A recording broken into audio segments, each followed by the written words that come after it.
Your dog is walking you, and somewhere along the way, you made peace with it. You told yourself it's just how they are. You bought a harness that distributes the pulling more evenly across your shoulder socket, and you called that a solution. It is not a solution. It is load management for a problem you never actually fixed. Here's the thing. Leash pulling is not a personality trait. It's not a breed destiny. It's a training gap. And the reason most owners never close it is that they're trying to fix the whole behavior at once in the worst possible environment with no clear progression. That's like trying to learn to drive on a motorway. On day one, in the rain, the standard advice you've probably tried is stop walking the moment your dog pulls. And technically, that works eventually. If you have about 18 months, no particular destination, and the patience of a geological formation. The problem is not that the advice is wrong. The problem is that it's the last step disguised as the whole plan. Loose leash walking is not one behavior. It's a chain of 4 separate skills your dog has to master before the full thing even makes sense. Attention toward you, body position awareness, impulse control around distractions, and duration. Holding all of that together for longer than 11 seconds. Most training skips straight to step 4 in step 1's environment, and then owners blame the dog. Here's what actually happens when your dog pulls. Their brain is flooded with sensory input the second that front door opens. Dogs process smell with roughly 40 times more brain real estate than we do. So, while you're taking a pleasant stroll, your dog is experiencing something closer to walking into a concert,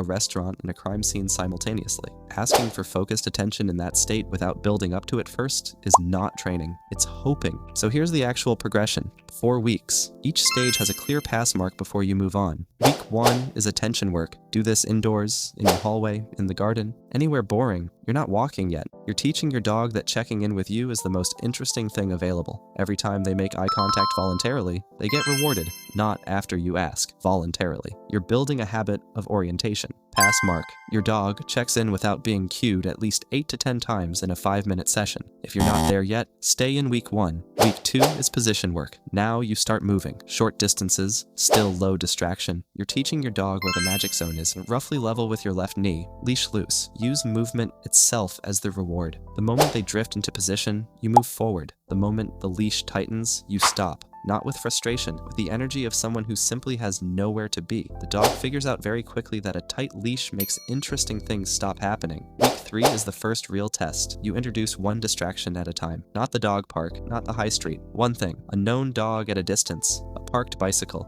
patch of grass they love. You're not avoiding distractions now. You're using them as training props. The distraction is only introduced when your dog is already calm. You're stacking success, not gambling on it. Week 4 is integration. Real walks, real environments, but with the expectation that you'll still stop, reset, and back up when the leash goes tight. This is where most people think they've graduated and then drop everything they built. You haven't graduated yet. You're in the final exam. The difference is that now your dog has the skills. You're just field testing them. No prong collar needed. No choke chain. No special harness with a front clip that just redirects the pull without fixing it. Those are tools that manage the symptom. This is fixing the cause. Realistic timeline. Most dogs show a meaningful shift in week 2 or 3. Some take the full month. A few stubborn cases take 6 weeks, usually because the owner skipped week 1 or rushed week 2. The dogs that never improve are almost always owned by people who decided the method wasn't working on day 5. 4 weeks is not a long time. You've had this dog for longer than that.